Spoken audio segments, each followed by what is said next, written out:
Look, I think what it signifies to the rest of us is that the EFF is a decent opposition party, that they have done the work of being an opposition party, and that because they've put in that work, that they're showing that they can make the next step. They can take a step up from being an opposition party. So I think that's what it shows to us. They're giving us this long list of what they've done, and that's showing.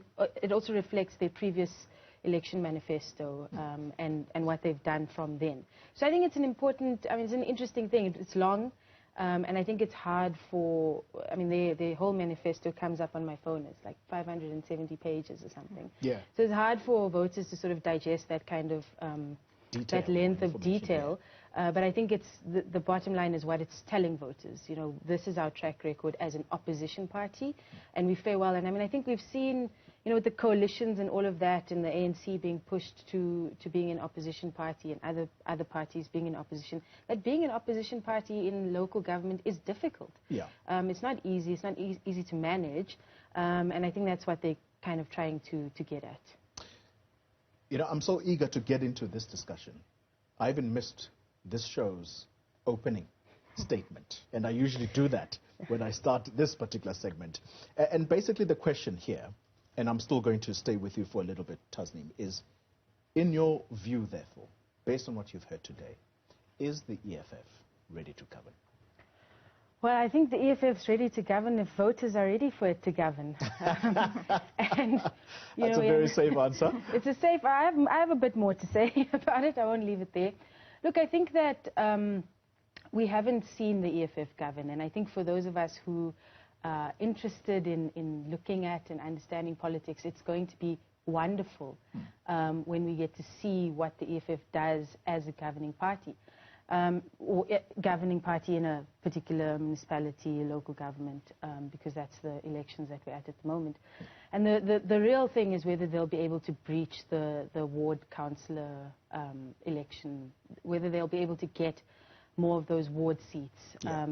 They've been doing well, and I mean, I think we should just be clear, the EFF has firmly entrenched themselves in South African politics. They've contested multiple elections. Other parties have not fared so well. They've managed to show growth over that period, but now they do have to breach that popular vote, that PR kind of vote vis-a-vis the ward councillor, and they need to. So if they win more wards, even, it's going to be interesting if they manage to win a substantial amount of wards. I think based on the election manifesto, it's difficult to answer that question, is the EFF ready to govern? Sure. The election manifesto does a specific thing, and maybe we can get into that. It's not necessarily a document about how the EFF will govern, right? Yeah. Because we have no track record of that. Kim, let's attempt answering that question. In your view, is the EFF ready to govern? Absolutely. I think it's overdue. I think as an opposition party and as a coalition government partner, they actually have a great list of achievements in a very brief time. And actually the EFF, more than any other political party, including the governing, let me say the governing party, the ANC, have set the agenda over the last several years. It's actually the EFF who put land expropriation back on the agenda. Sure. It's EFF who used their position as a coalition partner with the DA to shift what would have been a very white-focused list of delivery to a pro-black, pro-worker agenda. And we see in Gauteng that workers have been insourced, that we see the material lives of black people being improved by the EFF being in government, well, in those roles. But I think your question is very, very important because, you know, who would have thought that 27 years ago that such a revered liberation party would come into government and fail so dismally as they have? So the question around governance is important. I mean, what we have today is an ANC who are a shadow of themselves. They are politically bankrupt, they ideologically bankrupt, and actually they're financially bankrupt.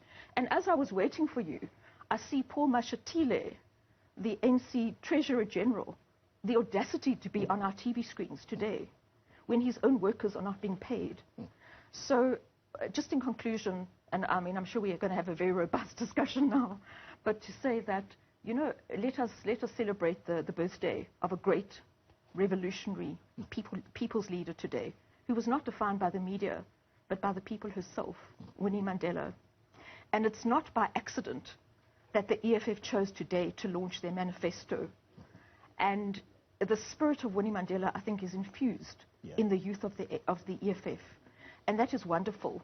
And I think we're going to see a liberatory type of politics where, I mean, I don't think ever before has there been a time where black dignity needs to be looked at, where the economy needs to be shaken up, and where we have a government on its knees who cannot. I mean, this is a government who promised self-determination to African people in this country, and yet they can't deliver services. Although we have a president who blatantly goes into a community and says on the eve of an election, I'll give you electricity. But perhaps I should keep quiet for a moment. Thank you. Tasneem, let's come to you. The EFF, are they an exception to the rule, so to speak?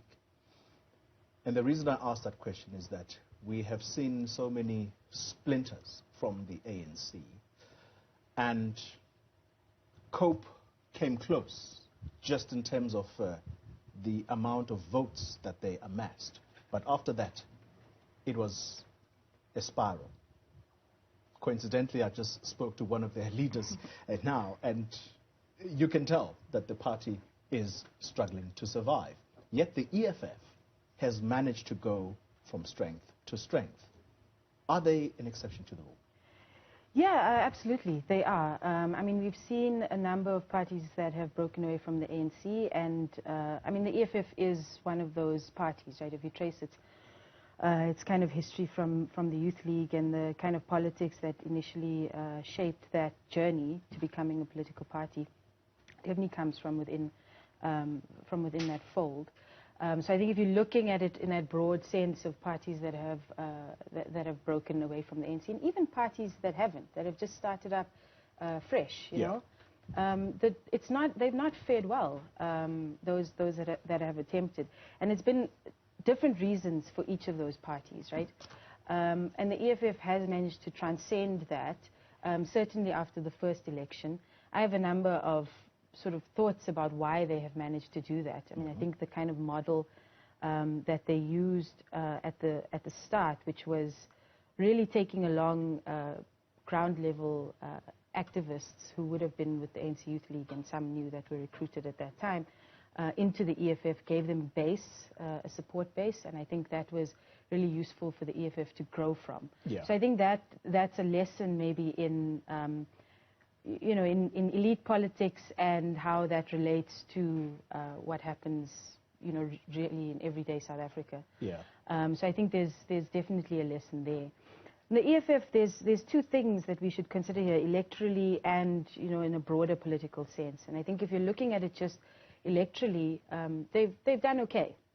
You know, they certainly, I think if you had to reflect really honestly, you'd probably be a little bit disappointed at certainly the last election for the EFF, right? If you were, you know, firm believer in the EFF and campaigning for them, that might be disappointing, that electoral, the number of votes that they got in the last election. But I think what the other side of that is like the broader politics, right? And how they've managed to really shape, carve out a political space, shape a political discourse, and become an important player, punching above their weight, certainly, previously. So now we can no longer say, are they punching above their weight or not? Now it's going into a different